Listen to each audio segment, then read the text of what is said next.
विभागाच्या माध्यमातून ग्रामीण रुग्णालयांचे श्रेणीवर्धन करून उपजिल्हा रुग्णालयात रूपांतर करण्याचे अर्थपूर्ण काम एकीकडे जोरात सुरू आहे. मात्र त्याच वेळेस ग्रामीण रुग्णांची मदार असलेल्या प्राथमिक आरोग्य केंद्रांची अवस्था अत्यंत वाईट असून जवळपास 233 प्राथमिक आरोग्य केंद्र एकतर मोडकळीस आली आहेत वा धोकादायक म्हणून जाहीर झालेली असल्याची धक्कादायक बाब उघडकीस आली आहे. पावसाळ्यात अनेक प्राथमिक आरोग्य केंद्रांमध्ये गळती होत असून या प्राथमिक आरोग्य केंद्रांच्या दुरुस्तीसाठी वा नव्याने बांधण्यासाठी आरोग्य विभागाने प्रस्ताव तयार केले असले तरी या योजनेला म्हणावी तशी गती मिळताना दिसत नसल्याचे आरोग्य विभागातील ज्येष्ठ डॉक्टरांचे म्हणणे आहे. गंभीर बाब म्हणजे डॉक्टरांच्या निवासस्थानची अवस्था अत्यंत दयनीय असून त्याबाबत विचारही करण्यास आरोग्य विभागातील उच्च पदस्थ तयार नाहीत. राज्याच्या ग्रामीण भागातील आरोग्य यंत्रणा सक्षम करण्यासाठी प्राथमिक आरोग्य केंद्र व उपकेंद्रांचे बळकटीकरण करणे अत्यंत आवश्यक आहे.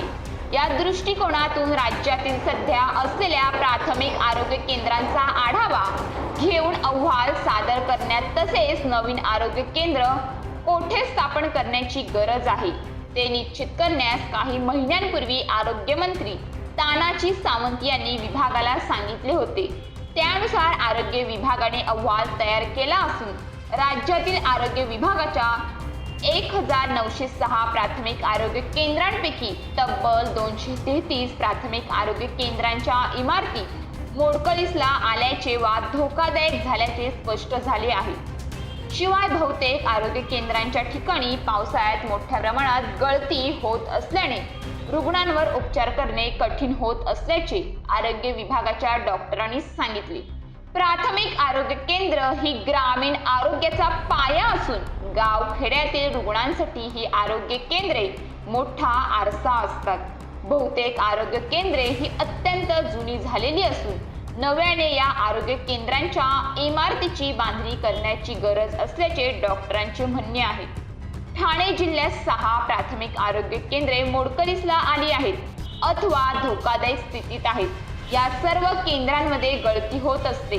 पालघरमध्ये 7, अमरावती येथे 12, रायगड येथे 13, पुणे येथील 10 तर नागपूर येथील 26 प्राथमिक आरोग्य केंद्र मोडकळीस आल्याचे अहवालात नमूद करण्यात आले असून यासाठी निधीची मागणी करण्यात आली आहे.